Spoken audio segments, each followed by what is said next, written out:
இதுதான் எங்க அம்மா இங்கதான் உட்காந்துருப்பாங்க.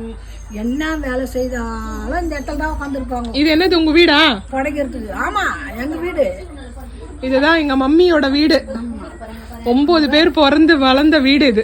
இதுல எல்லாரும் படுத்துப்பாங்க. எங்க அப்பா இந்த ஒட்டுல தான் படுத்துப்பாரு. இதுல நாங்க ரெண்டு பேர் இதுல படுப்போம். இப்போ வந்து வளர்ந்த வீடுமா இது.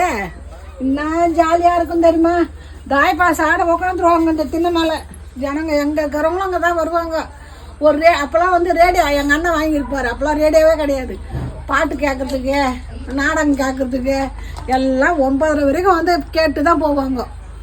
அந்த மாதிரி திண்ணை, அந்த மாதிரி ராசி உள்ள வீடு இன்னைக்கு அம்போன்னு விட்டு வச்சிருச்சுங்க மொத்தத்தையும். என் தம்பி தானே விட்டுருக்க மாட்டான் கண்டிப்பா. அவன் இது என்ன ரூம்? இது ஆள் ரூம். இதான் இந்த ஆள் ரூம்ல தான் இந்த குறுக்கல தான் கதவு திறந்து வச்சு தான் படுப்போம். எங்க அப்பா அங்க திண்ணை மேல படுத்து. இதுதான் கதவு. ஆமா, காத்தே வராது, கரண்ட் கிடையாது. இதை திறந்து வச்சுன்னு படுப்போம். அந்த பக்கம் திறக்க மாட்டோம். ஏன்னா பயம்.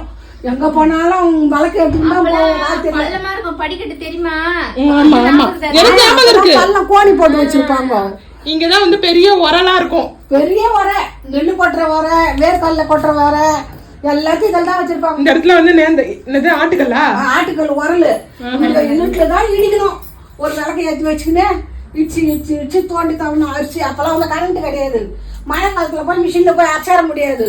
அதனால கையாலே குத்தி படுப்போம். அந்த மாதிரி வாழ்க்கை தான் வாழ்ந்த இந்த வீட்டுல. அம்மா நாங்க என்னன்னா என் தம்பி இல்ல, விட்டுட்டு அம்மோன்னு கிடக்குது.